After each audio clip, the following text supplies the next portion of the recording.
Aleluia! Louvado seja o nome do Senhor. Coisa linda que Deus está fazendo aqui. Aleluia, aleluia, aleluia. Foi num culto assim e chamou a atenção de um sacerdote que ia passando de frente da igreja. E ele subiu os degraus e ficou observando o comportamento da igreja, a emoção, a efervescência da igreja na glorificação. Aí ele disse assim: se Deus não estiver aqui, não estará em nenhuma outra parte do universo. Deus está neste lugar. Glorificado seja o seu nome, aleluia.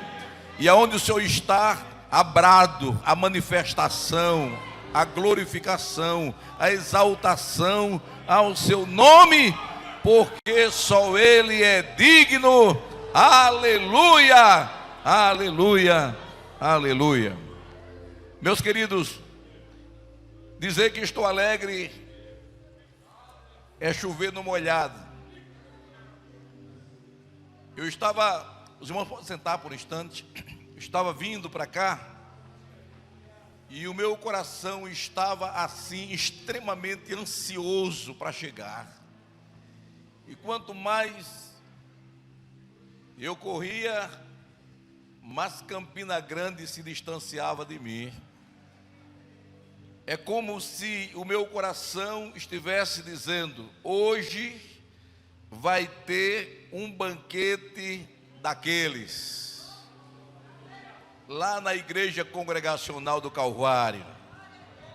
E eu confesso aos irmãos que ao adentrar aqui no culto pela manhã, eu pude perceber uma atmosfera de graça, de liberdade no Espírito Santo. Aleluia. É como se Deus estivesse dizendo: eu estou começando a responder a oração de vocês. Eu estou começando a mostrar para o meu povo, a igreja da pós-modernidade, que eu ainda reino, que eu ainda estou no trono, que eu ainda governo. Aleluia. E que a última palavra ainda é a minha. Bendito seja Deus. Portanto, meus irmãos, estou muito feliz nesta noite. Boa representação da igreja que pastoreio. Tenho pelo menos aqui 3 presbíteros, o pastor Adriano, que ali está, o diácono Jeremias. Não sei se tem mais alguém além da liderança, né? O diácono Marconi está aqui presente também, dois diáconos. Então, além dessa gente maravilhosa que cantou aqui, povo lindo, que exalta a Deus com muita alegria e glorifica a Deus com toda a liberdade no Espírito Santo.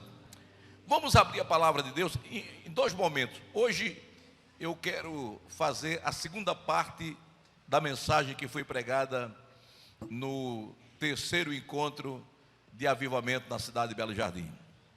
Então hoje é a parte 2 da mensagem. Agora você já pode ficar de pé. Abra sua Bíblia no 1º livro dos Reis, no capítulo 18, e o versículo 41. Depois nós leremos Tiago, capítulo 5, versos 17 e 18. Queria que fosse feita uma leitura uníssona. Eu vou ler e depois toda a igreja. Os que já encontraram, digam aleluia. Aleluia. Então disse Elias a Acabe: sobe, come e bebe, porque já se ouve ruído de abundante chuva. Aleluia. Repita. Então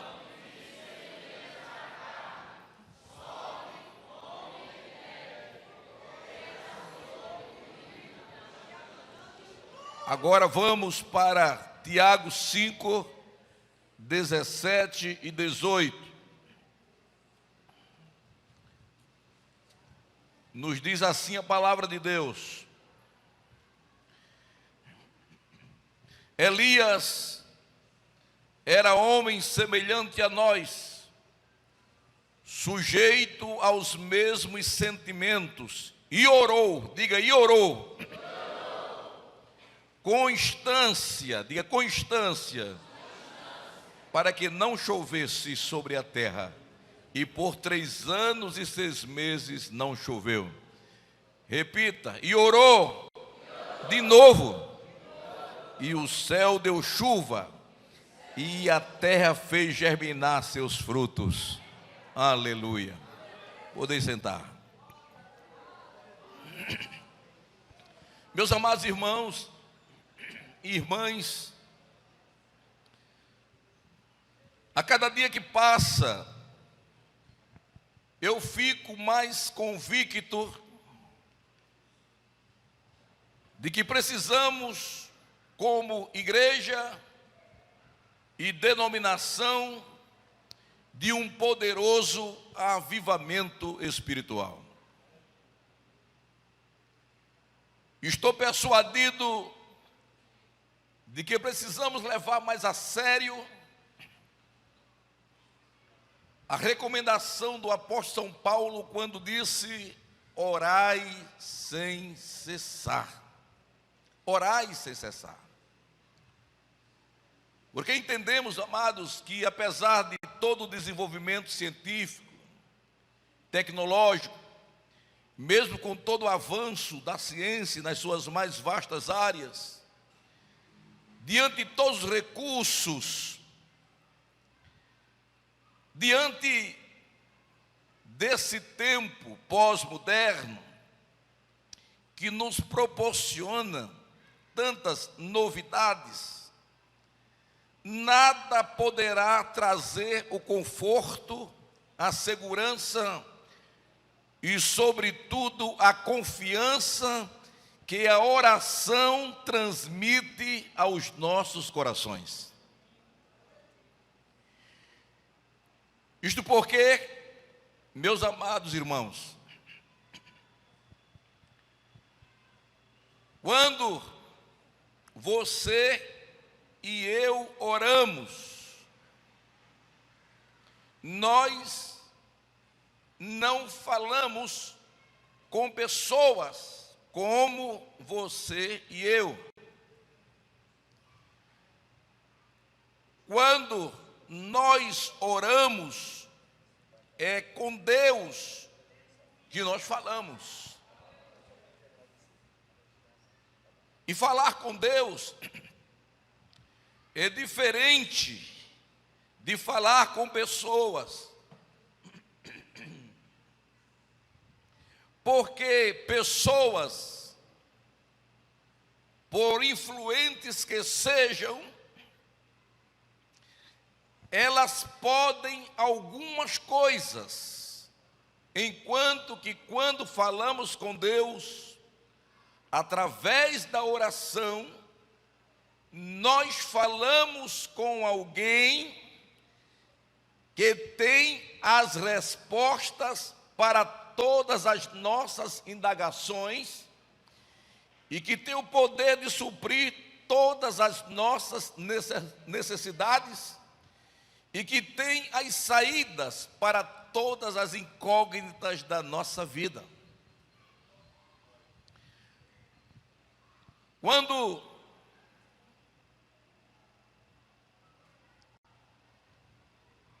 o reverendo Samuel, de saudosa memória, juntamente com o reverendo Jonas Mendes, o reverendo Fernando Fernandes, o reverendo Marquinho do Ligeiro, me procuraram, preocupados com o momento vivido pela igreja brasileira, incluindo a nossa denominação, no que tange ao arrefecimento do fervor espiritual e o desinteresse pela busca dos dons espirituais, então juntos chegamos à conclusão de que a única maneira de ver mudado este quadro seria convocar o maior número de pastores e líderes, juntamente com as suas igrejas, e nos colocarmos diante de Deus para clamarmos por um reavivamento espiritual. Naquela quarta-feira, Deus se manifestou de uma maneira maravilhosa. Era um culto de doutrina, mas de repente o ambiente se transformou em algo tão efervescente, tão maravilhoso. Nós começamos a sentir a presença de Deus de tal forma, e apesar exatamente do tempo de convivência com o reverendo Samuel, e sendo admirador de suas ministrações, eu ainda não havia presenciado a forma como ele esteve ministrando naquela quarta-feira. E aquilo ali foi uma demonstração, ainda que tímida, daquilo que Deus estaria para fazer. Aleluia! Daquilo que o Senhor haveria de nos conceder como igreja, como denominação. Então ali nós começamos a pensar onde iríamos realizar esse nosso primeiro encontro. E aí ficou certo que Campina Grande seria então o lugar para se iniciar este movimento de oração em favor exatamente da igreja brasileira, da denominação e dessa busca por um avivamento espiritual. E aí, depois a gente fica sabendo por que Campina Grande. Porque Campina Grande foi exatamente onde tudo começou, exatamente, e foi em Campina Grande que se consolidou o maior movimento de avivamento espiritual que aconteceu na década de 60 aqui no Nordeste do nosso Brasil. Então, meus amados irmãos, a princípio, eu particularmente relutei. Era como se nós estivéssemos ali, a exemplo de João Batista, a clamar no deserto. Nós não vamos conseguir. Olha o número tão ínfimo, olha o número tão pequeno, se arvorando a um projeto dessa grandeza, dessa magnitude. E foi exatamente quando o meu coração foi consolado pelas palavras de Tiago, quando ele diz que Elias era um homem semelhante a nós.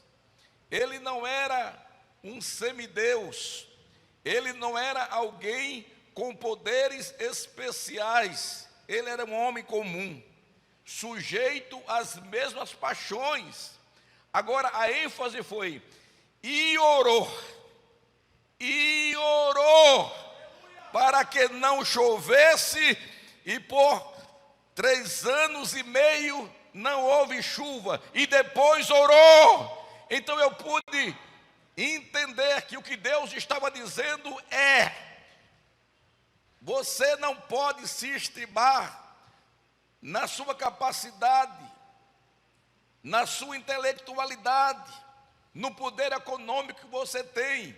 Nada destas coisas trazem influência sobre aquilo que eu tenho como meta, como projeto para a igreja e para a aliança congregacional. O que vocês precisam fazer, de fato, é orar. Está esquentando, hein? Está esquentando. Quando está frio é assim, como botou. Está esquentando. Tudo que vocês têm que fazer é começar orando. Aleluia! Porque é exatamente a oração que é capaz de fazer com que aquilo que ainda não aconteceu venha a acontecer. E aquilo que ainda não desfrutamos, possamos desfrutar.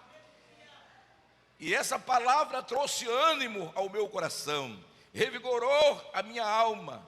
E aí eu comecei a olhar para a vida do profeta Elias, e ele foi uma inspiração para que a gente acreditasse que era possível a gente ver outra vez o mover do Espírito Santo nos nossos encontros, nos nossos cultos, sim, nas nossas celebrações, o Espírito Santo agindo, o Espírito Santo movendo-se, o Espírito Santo restaurando, o Espírito Santo renovando, o Espírito Santo concedendo dons espirituais.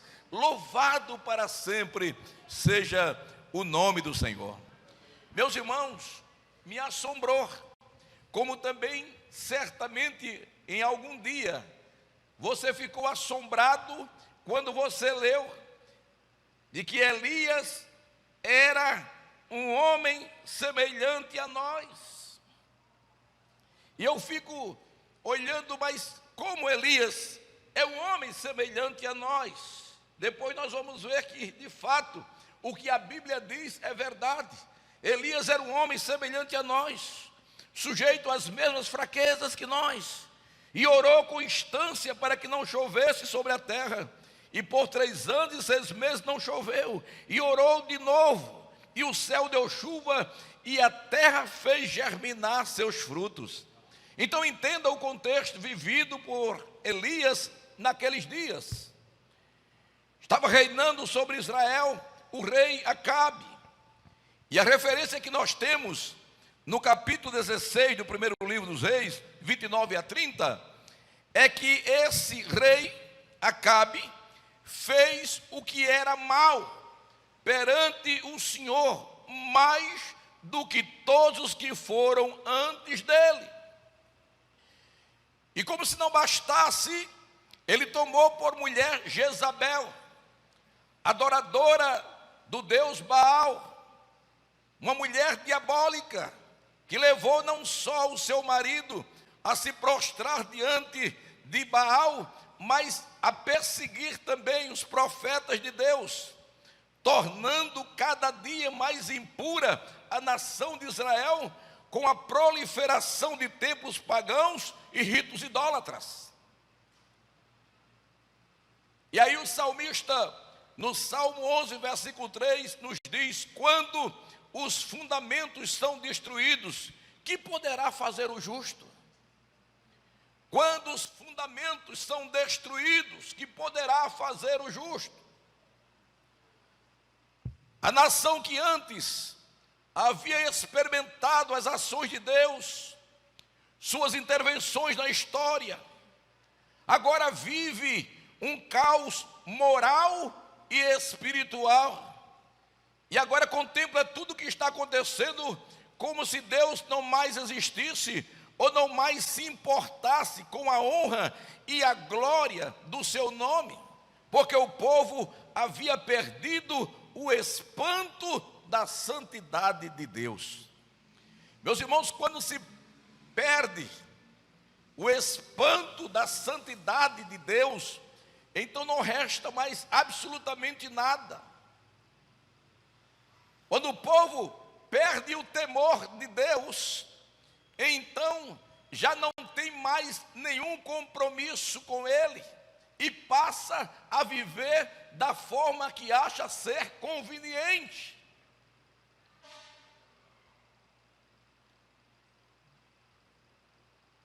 Meus irmãos e irmãs, queridos pastores e líderes, se nós formos sinceros, nós precisamos admitir que existe uma similaridade entre os dias vividos pelo profeta Elias com os dias atuais. Nós estamos vivendo uma inversão de valores sem precedentes e que tem respingado sobre a igreja da geração que nós integramos, afetando de uma forma profunda a sua espiritualidade, embaçando a sua visão missionária e impedindo-a de cumprir a sua missão como sal da terra e como luz do mundo. Percebam então o quadro em que nós estamos envoltos.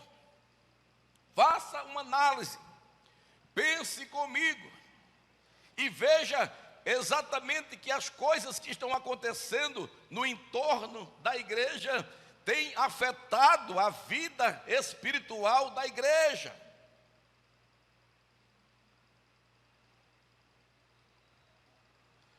Alguém disse: eu fui procurar o mundo e encontrei a igreja. E fui procurar a igreja e encontrei o mundo. E isso, na verdade, está trazendo uma preocupação a quem quer levar Deus a sério. Isso, de certa forma, tem entristecido aqueles que acreditam verdadeiramente que Deus jamais deixou de ser Deus, que Ele é de eternidade a eternidade. E como diz um presbítero que eu admiro muito, Ele não muda, aleluia, Ele não muda, Ele não muda. Nós mudamos, mas Deus não muda, Ele é imutável, glorificado para sempre seja o seu nome, aleluia. Percebam, meus irmãos, que o relativismo tomou lugar do que é absoluto. Hoje não existe nada que se possa dizer é absoluto, tudo é relativo. O ser foi substituído pelo ter. Quem é não vale muita coisa, porque quem vale muita coisa é quem tem. E é por isso que essa influência do ter afeta a vida também daqueles que são crentes, que são servos de Deus. Porque percebem que aqueles que têm são ovacionados, são aplaudidos, são elogiados. Aqueles que têm ocupam os primeiros lugares. Aqueles que têm gozam dos benefícios aonde quer que vá, onde quer que seja. Então é melhor ter do que ser. E é aí onde está o perigo. É aí onde reside o perigo. O caráter foi substituído pela fama. O caráter foi substituído pelo carisma, eu digo. O caráter foi substituído pelo carisma. Você agora já não quer saber quem é a pessoa. Se tem carisma, então você aplaude. Uma pessoa que mesmo tendo carisma, mas não tendo caráter, ela é capaz de lotar um ginásio. E é onde vai o aplauso, aonde vai o elogio, mesmo que a sua roupa seja, na verdade, uma roupa condenável aos olhos de Deus, mesmo que o seu dançar insinuante, diabólico, confronte com a santidade da glória de Deus, tem aplauso, tem elogio, tem destaque, os holofotes estão sobre estas pessoas. Um sujeito que se diz mendigo, então, ele se relaciona com uma pessoa que tem uma certa relevância na sociedade. Essa pessoa cai e o mendigo vira herói, vira exatamente uma figura de aplauso e começa a aparecer nas redes sociais. Esse é o mundo que nós estamos vivendo. Nós sabemos exatamente que isso é a verdade. O caráter foi substituído pelo carisma. Traz-se um cantor, mas esse cantor tem uma vida dúbia, mas canta bem. Vamos trazer, mas nós temos informações que ele não tem uma referência de igreja. Ele não é uma pessoa que tem uma vida comprometida com Deus, mas canta bem. O cara tem carisma, traz para cá. Paga-se uma fortuna, enquanto que muitas vezes aqueles cantores da nossa própria igreja, que tem vida no altar, que canta para a glória de Deus, não tem direito a uma oferta, não é reconhecido, mas não tem nada. Deus está mudando esse quadro, Deus está mudando essa atmosfera, Deus está mudando esta situação. Nós estamos aqui porque nós acreditamos que isto é possível, aleluia, mas só é possível através de um poderoso avivamento espiritual.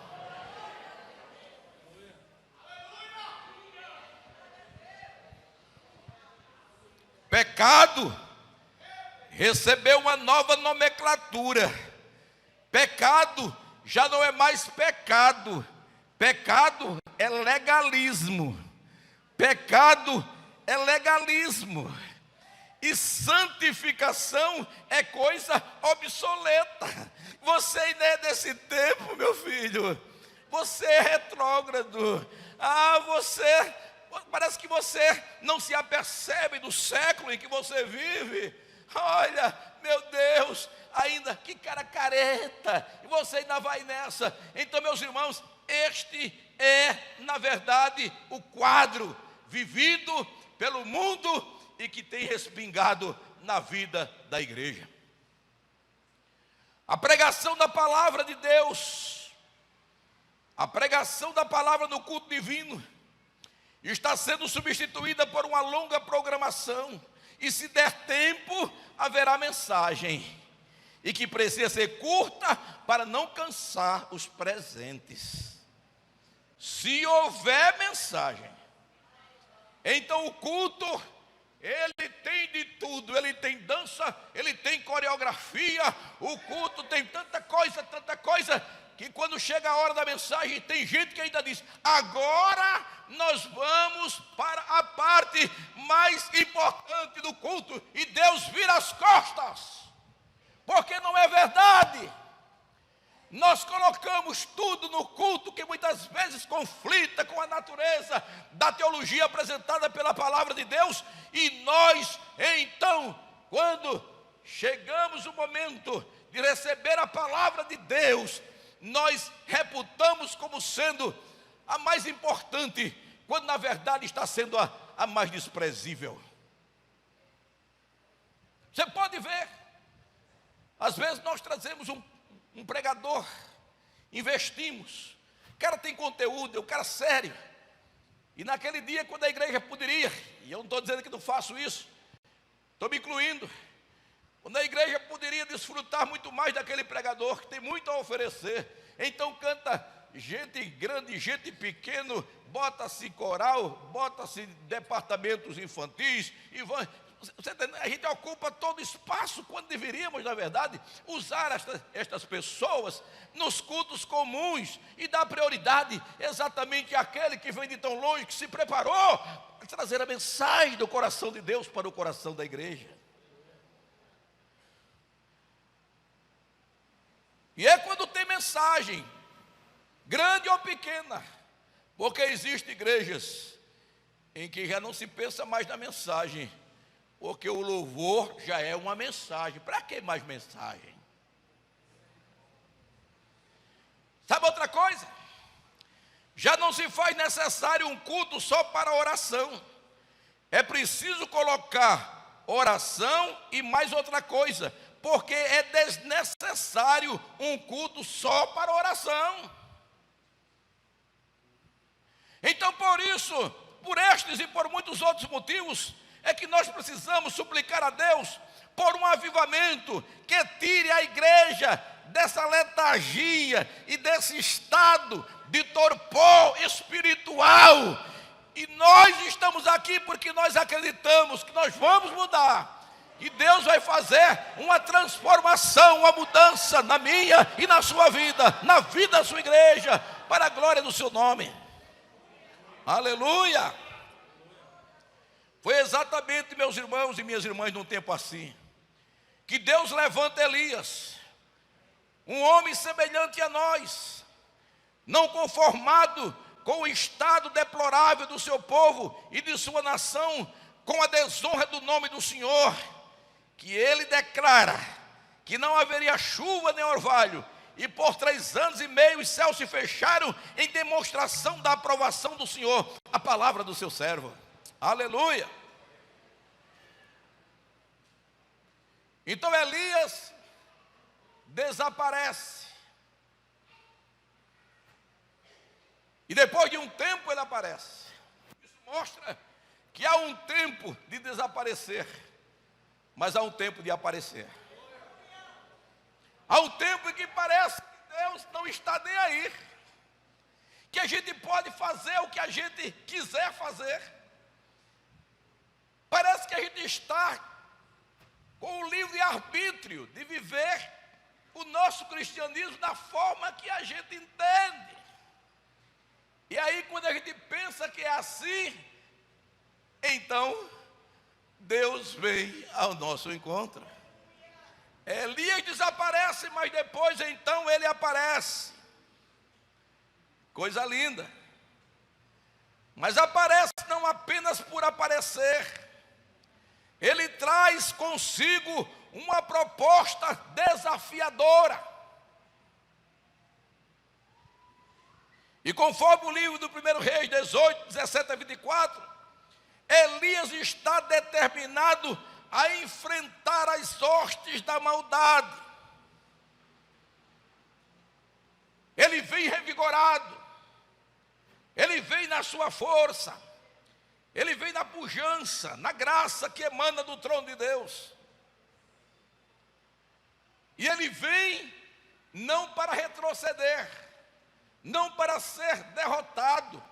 Ele vem com a proposta e ele vai levar a cabo essa proposta.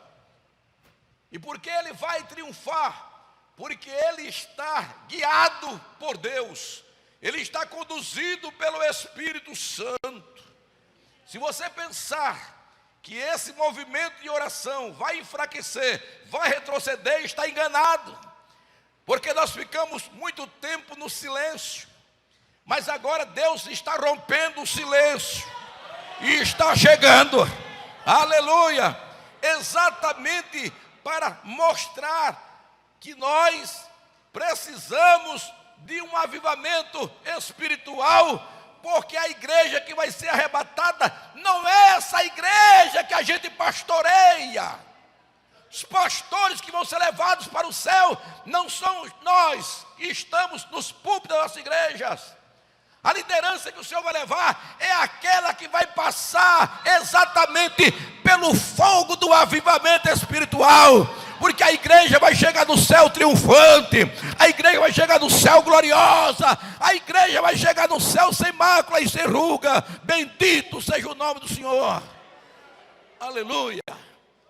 E é por isso que nós cremos que daqui por diante ninguém vai mais sustentar esse movimento de oração, porque Deus se determinou a realizá-lo para que o nome dele seja de fato glorificado. E agora Elias se apresenta a Acabe, e Acabe diz: és tu o perturbador de Israel? És tu o perturbador de Israel? E Elias responde: eu não tenho perturbado a Israel, mas tu e a casa de teu pai, porque deixaste os mandamentos do Senhor e seguiste os Baalins. Agora, pois, disse Elias, manda juntar a mim todo Israel no Monte Carmelo, como também os 400 profetas de Baal e os 400 profetas do poste ídolo que comem da mesa de Jezabel. Então enviou Acabe mensageiros a todos os filhos de Israel e juntou os profetas no Monte Carmelo. Então Elias se achegou a todo o povo e disse: até quando cocheareis entre dois pensamentos? Se o Senhor é Deus, segui-o, mas se Baal é Deus, então segui-o. Porém o povo nada lhe respondeu. Presta atenção, o povo nada lhe respondeu. Então disse Elias ao povo: só eu fiquei dos profetas do Senhor, e os profetas de Baal são 450 homens. Desce-nos, pois, 2 novilhos, escolham eles para si um dos novilhos, e dividindo-o em pedaços, o ponham sobre a lenha, porém não metam fogo. Eu prepararei o outro novilho, e o porei sobre a lenha, e não lhe meterei fogo. Então invoquem vocês o nome do Deus de vocês, e eu invocarei o nome do Senhor. E há de ser que o Deus que responder por fogo, esse que é Deus. E todo o povo respondeu e disse: é boa esta palavra. Você percebeu, meu amado irmão e minha amada irmã? Preste atenção nesse detalhe. E quando Elias perguntou ao povo: até quando cocheareis entre 2 pensamentos? Se o Senhor é Deus, seguiu, e se Baal, seguiu. Porém o povo nada respondeu. E por que não respondeu? Porque não tinha mais certeza se o Senhor era Deus, pelo fato de estarem saturados de ouvir que Baal é que era Deus.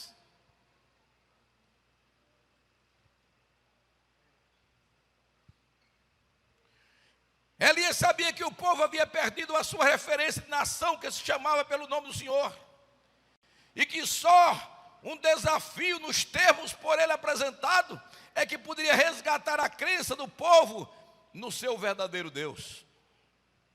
Meus irmãos, nós temos diante de nós muitos desafios.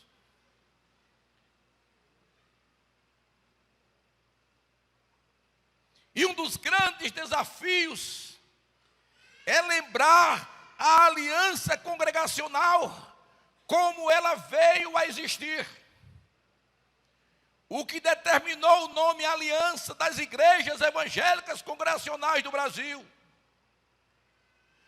Nós não somos fruto de rebeldia, não somos fruto de divisão. Não somos aliança porque é um nome bonito, não.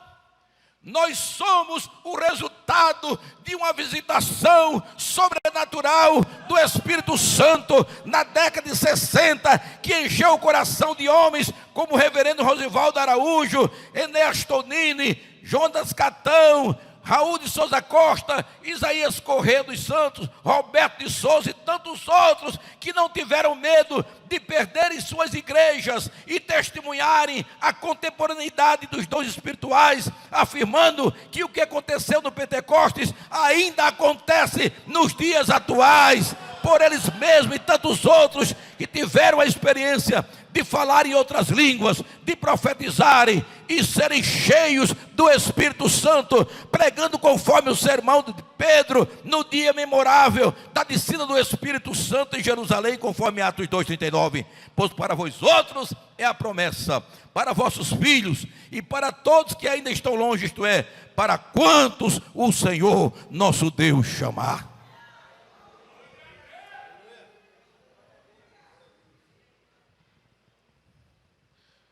Assim como o profeta Elias, nós cremos que só um avivamento espiritual haverá de trazer de volta a chama do poder do Espírito Santo para o seio denominacional.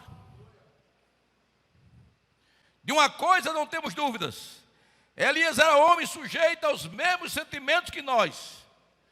Elias teve medo, fugiu de sua responsabilidade como profeta de Deus, entregou o seu cargo, como muitas vezes nós fazemos, sentiu depressão, pediu a Deus a morte, mas uma coisa ficou patente que não podemos negar: Elias acreditava que Deus respondia orações. Elias acreditava no poder da oração. Aleluia! Você acredita, igreja? Você acredita que Deus responde orações? Aleluia! Elias acreditava que Deus respondia oração. Elias estava convicto de que Deus responderia por fogo. Aleluia. No versículo 25 do capítulo 18, Elias dá oportunidade aos profetas de Baal para escolherem um dos novilhos, repartir em pedaços, colocar os pedaços sobre as lenhas, invocar o nome do seu Deus, como era a recomendação de não meter fogo. E a continuidade do texto diz que eles clamaram a Baal desde a manhã até o meio-dia, e nada que Baal responder. Fizeram tudo e nada aconteceu. E diz o texto que Elias zombava deles e de Baal, até que eles disseram: Baal não nos responde. Então chegou a vez de Elias, e o versículo 30 nos diz que Elias chamou o povo para se chegar a ele. Escute isso em nome de Jesus. Elias chamou o povo para se chegar a ele, e o povo obedeceu, chegando-se a ele. E a Bíblia diz que Elias restaurou o altar do Senhor, que estava em ruínas. A segunda coisa que podemos aprender aqui com Elias é que o avivamento começa a partir de altares restaurados. Avivamento começa a partir de altares restaurados.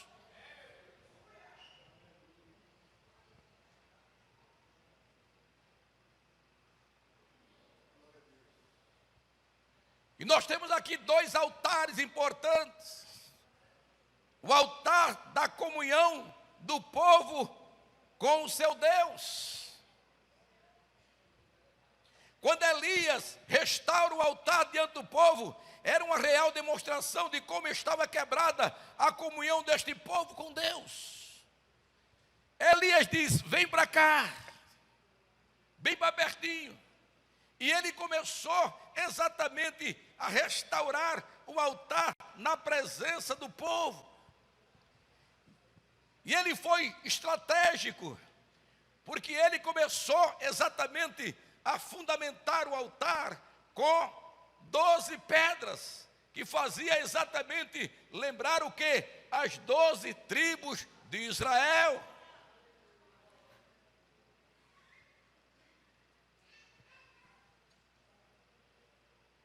E enquanto ele consertava, eu acredito que na mente do povo começou a passar pensamentos de como o povo viveu antes, de como era a vida do povo caminhando com Deus, na presença de Deus. E estas lembranças começaram exatamente a perturbar as pessoas que estavam ali.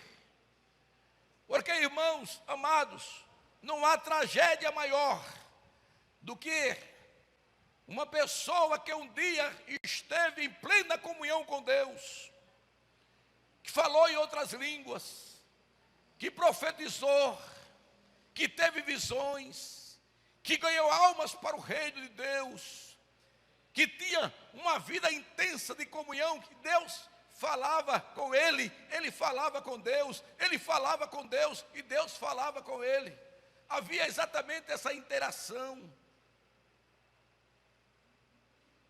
E depois de tanto tempo, você fazer uma viagem introspectiva e descobrir que você não é mais o mesmo, que agora Deus está tão distante, inacessível, vidas vazias, isso é uma tragédia, é a pior de todas. Porque não tem coisa mais salutar, terapêutica, do que a gente se ajoelhar e sentir a presença de Deus, o coração se quebrantando, as lágrimas descendo pelo rosto, Deus falando. E quantas vezes chegamos a dizer: Senhor, não passe de mim este momento, não passe de mim este momento, não passe de mim este momento. Mas é triste, depois de um tempo, você olhar para trás e ver que você agora é um cristão, sim, mas de olhos enxutos. Já não chora, já não sente a presença de Deus. Deus está distante, Deus está longe, eu não sinto mais. Era isso que Elias estava dizendo: chegue para cá. e comecem exatamente a lembrar os dias áureos, os dias gloriosos, quando vocês celebravam, quer seja no templo, quer seja na rua, e nestas celebrações, como vocês sentiam a presença do Deus que governa, que rege esta nação, e agora tão longe. Meus amados, nós precisamos restaurar este altar da nossa comunhão com Deus, pela leitura da palavra de Deus, por nossas devocionais. Nós estamos ocupados demais, como ouvimos hoje pela manhã, de levantar e abrir a palavra de Deus e ter um tempo com Deus. Nós temos tido tempo para tudo, tempo para o entretenimento, tempo para a academia. Eu não posso faltar, olha, pode faltar tudo, mas a academia eu vou. Eu não posso ir para o culto matutino, mas se disser que é 5 horas a academia, eu estou lá. Eu não posso ir para o culto de vigília e também não vou para a doutrina, porque termina tarde e amanhã eu tenho responsabilidade. Mas se for o horário da academia, 11 horas está lá, meia-noite está lá. E eu pergunto, irmãos, o que é isso? É comunhão quebrada com Deus. Mas eu vou adiantar a hora. Mas sabe qual é outro altar que precisava ser restaurado e que precisa ser restaurado entre nós? O altar da comunhão do povo com o próximo. Preste atenção. Relacionamentos interpessoais estremecidos. Eu aconselhei uma família recentemente, uma família grande, que se encontrava totalmente isolada no que diz respeito à comunicação. Eles se comunicavam pelo WhatsApp. Vou sair, volto tal hora. Vou sair, não volto hoje. Veja que situação. Mas qual é a razão? Porque eu não suporto ouvir a voz. Eu não consigo olhar nos olhos. Relacionamentos familiares secos, onde faltam elogio, valorização do outro. Agora preste atenção no que eu vou dizer. E a liderança? Na liderança se comenta, fulano é renovado. Não, fulano é neopentecostal. Fulano é arminianista. Não, fulano é calvinista. Irmãos, esses rótulos nos dividem. Estes rótulos nos separam da comunhão uns com os outros. Destrói amizades. Quantos pastores já não cedem os seus púlpitos a outros colegas da mesma denominação por afirmar que temos pontos teológicos divergentes? Amados, precisamos entender que mais são as coisas que nos unem do que as que nos separam. Nós temos o mesmo Senhor, nós fomos comprados pelo mesmo sangue, o sangue do Cordeiro de Deus, o Senhor Jesus Cristo. Nós temos o Espírito Santo que habita em nós. Vamos em breve morar com o Senhor Jesus na glória por toda a eternidade, aleluia. E somente o avivamento espiritual é capaz de quebrar essa barreira da falta de comunhão uns com os outros. Aleluia, eu creio nisso. Louvado seja Deus. Primeiro nós já sabemos que o que motivou Elias a orar, o declínio espiritual, a pecaminosidade da nação de Israel.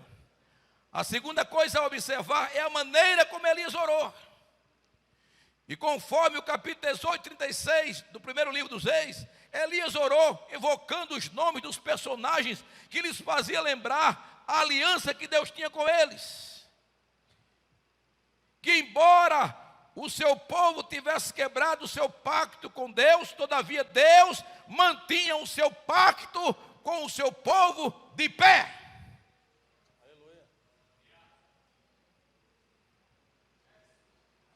Olha como ele orou.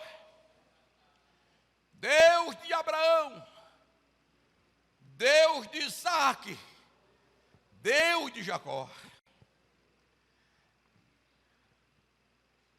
Citar estes nomes na oração era como lembrar ao povo: vocês têm uma aliança com Deus. Vocês têm uma aliança com Deus.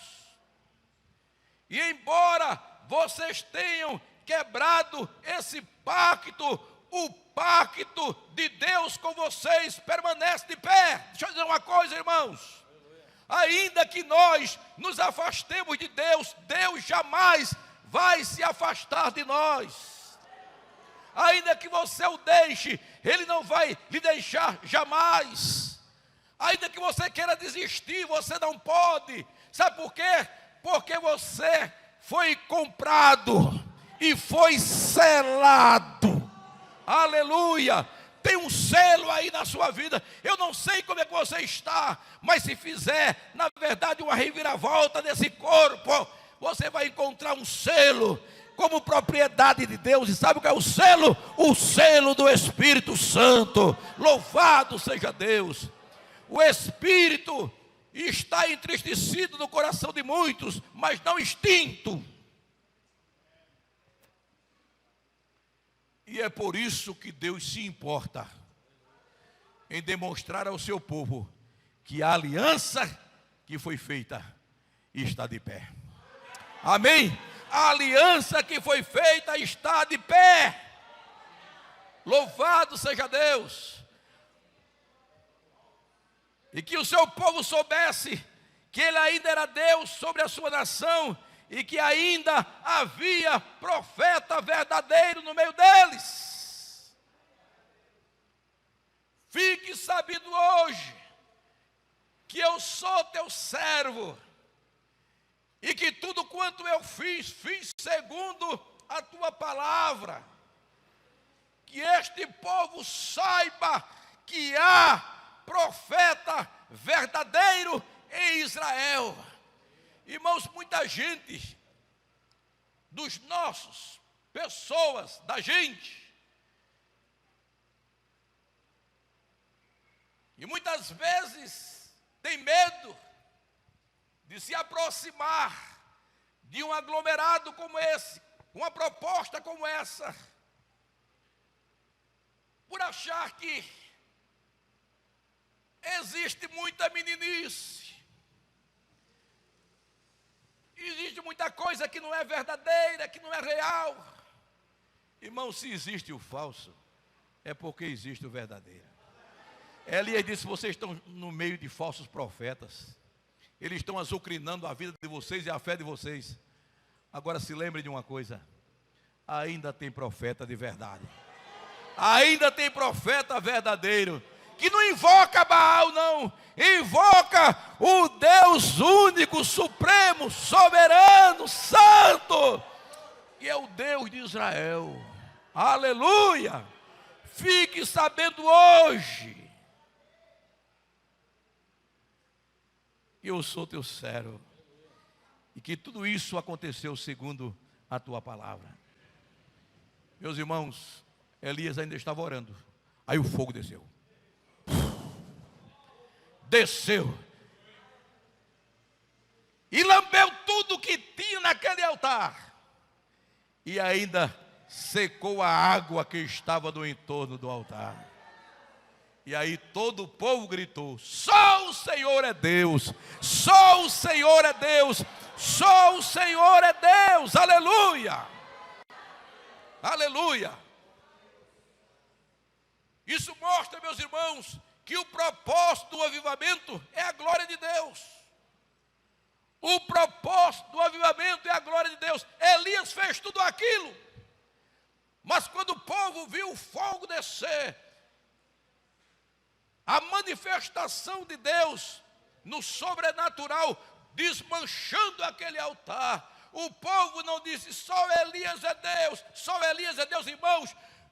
No avivamento só há uma pessoa a ser glorificada, é o Deus da sua fé, é o Deus da sua vida, aleluia. No avivamento não tem estrelismo, no avivamento não se diz esse é maior e esse é menor. No avivamento o Espírito Santo nivela a todos, usa o doutor, mas usa a empregadinha que está ali, o analfabeto, o que foi no seminário, o que tem anel no dedo e o que não tem. No avivamento há apenas uma voz uníssona a bradar: só o Senhor é Deus, só o Senhor é Deus, aleluia. Meus irmãos, o propósito do avivamento é a glória de Deus, a glória de Deus no enchimento do Espírito Santo, na renovação dos dons espirituais, na cura dos enfermos, na salvação das almas, na alegria do Espírito, no poder do Espírito, aleluia. Vejam, meus irmãos, que só depois do reconhecimento do povo quanto à soberania e à santidade de Deus é que vem a promessa de abundante chuva. Só vai aparecer agora no versículo 41. Que coisa linda! Depois de tudo realizado, depois de tudo feito, e uma coisa que eu destaquei no texto é que Elias destruiu tudo aquilo que tinha como proposta destruir a vida e a fé do povo. Exterminou.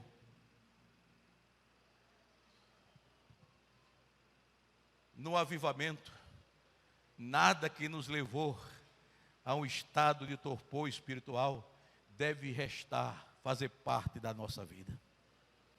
Nós vamos começar a sepultar esses cadáveres da nossa existência. Tira daqui, tira dali, tira dacolá. Relacionamentos ilícitos, compromissos ilícitos, vida mundana, pornografia, estas coisas começam a ser destruídas, porque agora o fogo de Deus está ali, aleluia, para alimentar a alma, o espírito, a vida de quem está avivado. Elias destruiu. Nós vamos começar a destruir tudo aquilo que o Espírito está falando esses dias. Estou falando para alguém que está com um relacionamento indevido. Acabe isso. Comece a destruir. Comece a desfazer. A gente não veio aqui para ouvir Deus falar e a gente dizer: eita, como Deus fala bonito. Não. Deus está falando para nos comprometer. Quando Deus fala, Ele fala para comprometer. E a sua palavra não volta vazia. Quando não salva, condena, mas não volta vazia. Louvado seja o seu santo nome. Vamos começar a fazer uma varredura, irmãos, nestas coisas imprestáveis, fúteis da nossa vida. Vamos começar a valorizar aquilo que vale a pena ser valorizado.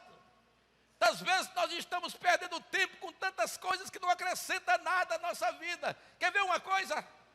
Ao invés de você pegar o seu celular, usar o WhatsApp para dizer: olha, eu estou aqui tomando sorvete, comendo uma pizza, onde eu estou na praia, na piscina, onde eu estou no sítio. Deixa de baboseira. Pega o teu celular e diz: olha, agora mesmo tivemos um momento de oração, Deus falou, Deus bradou, aleluia. Eu me renovei mais uma vez e eu quero que você experimente esse poder. Quando é que eu posso ir me encontrar com você na sua casa, onde quer que seja, para a gente orar, aleluia, e falar das coisas de Deus? Aleluia. Irmãos, eu tenho pedido a Deus que me dê a graça de voltar a sentir aquele primeiro amor. Alguém está dizendo: pastor, está demorando muito, eu vou para Caruaru, muito vai ficar aqui por aqui mesmo. Então, não se preocupe não.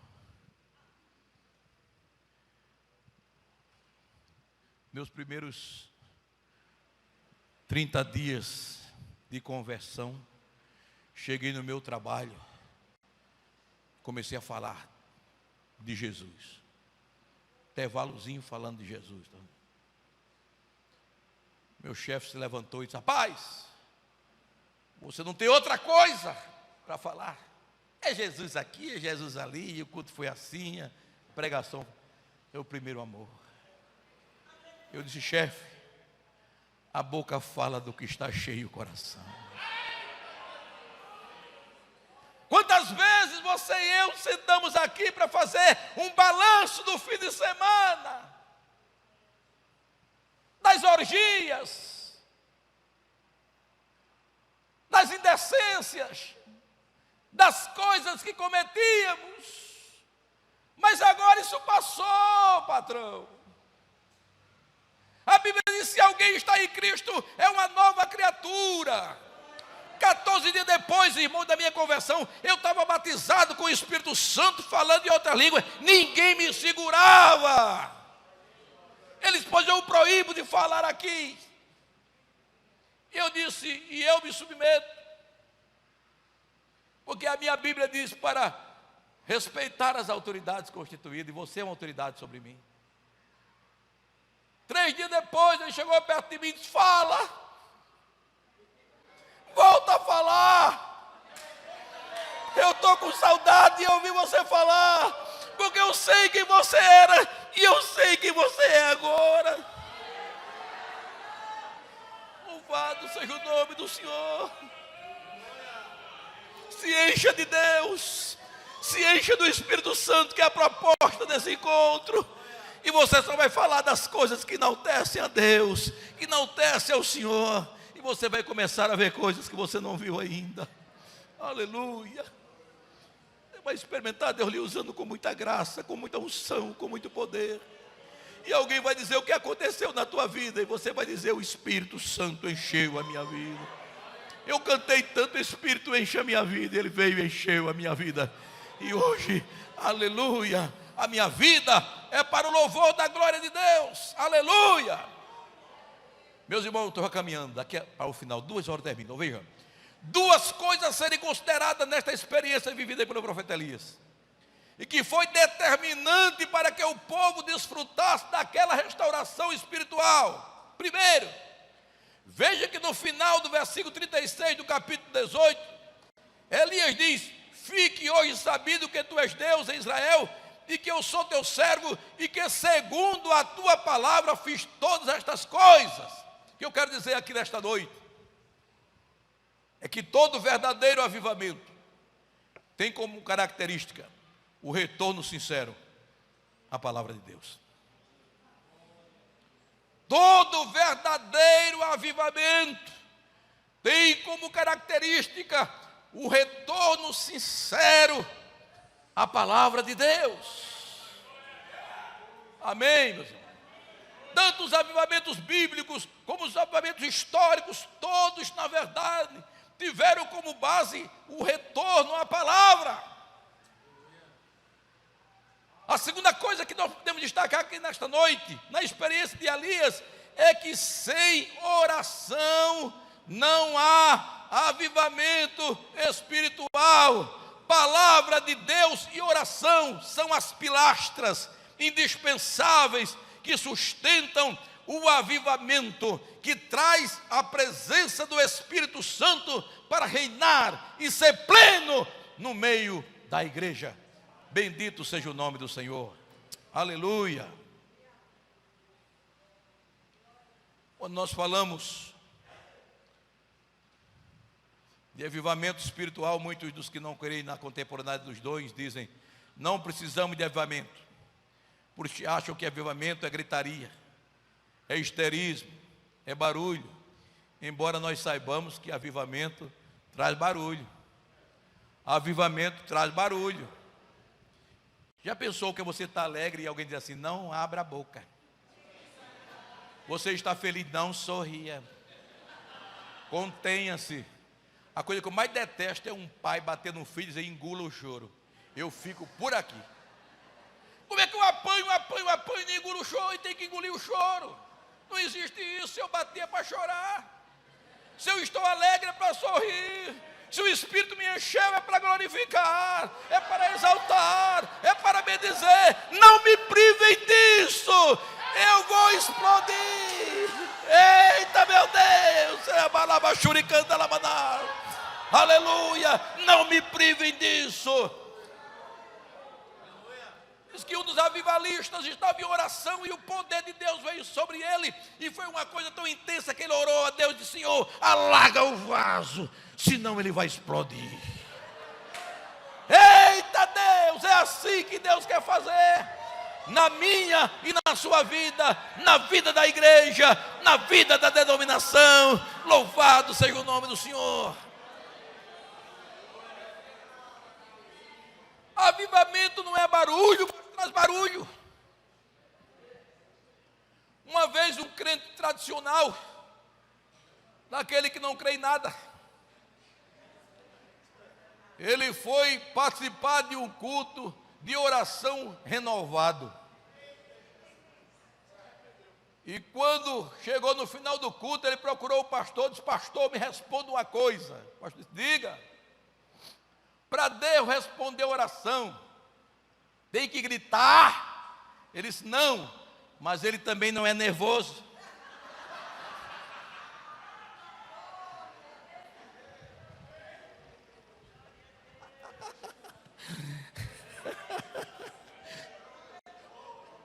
Meus irmãos, avivamento não é coisa de homem. Avivamento começa com Deus. Homens não produzem avivamento. Avivamento tem um caráter divino. Olha o que disse Abacuque na sua oração: aviva, Senhor, a tua obra. A obra é dele, não é de Fernando Fernandes, não é do pastor de Cássio, não é de nenhum outro pastor, de Jerônimo. A obra é dele. A obra, aviva, Senhor, a tua obra. Aviva, Senhor, a tua obra. Aviva, Senhor, a tua obra.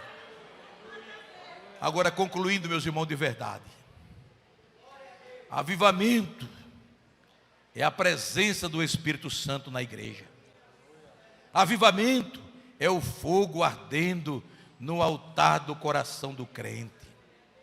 Avivamento é ser cheio do Espírito Santo. Avivamento é o soprar do Espírito Santo, tirando as cinzas das brasas que já apagavam. Avivamento é o Espírito Santo, como ouvimos hoje pela manhã, em plenitude, dirigindo a vida da igreja e por ela manifestando a glória de Deus. Quando o Espírito Santo vem sobre uma pessoa, que a enche, que lhe concede dons, não é para dizer: sai daqui porque eu sou mais santo do que tu. É não, meus irmãos. Quando o Espírito Santo enche uma pessoa, é para que ela contagie. Aonde ela vai passando, vai contagiando. Aonde ela vai passando, ela vai deixando o perfume daquele que é o lírio dos vales, da rosa de Saron. Onde esta pessoa vai passando, as pessoas vão sentindo a presença de Deus. Aleluia! E deseja ter a vida que aquele crente cheio do Espírito Santo tem. Meus irmãos, por fim, não há nada capaz de mudar a vida de um homem,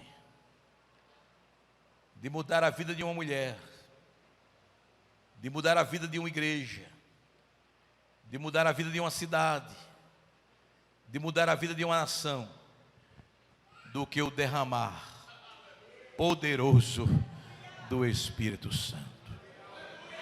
Escute o barulho da chuva. Ela está começando a cair. Depois de tudo isso, Elias disse: vai chover. Escute o barulho. Eu escuto o barulho. Eu escuto o barulho. Eu escuto o barulho. Eu escuto o barulho da chuva. Agora, você pensa, fique de pé. Você pensa que Elias cruzou os braços? Depois de tudo aquilo que ele usufruiu, que ele gozou? Não. Elias continuou a orar, até que a chuva veio e encharcou a terra. Isso mostra que avivamento se mantém através da oração. Avivamento dura enquanto dura a oração fervorosa. E é por isso que nós não podemos parar. Hoje de manhã nós cantamos que o nosso corpo é o holocausto vivo. Vamos cantar novamente? Amém?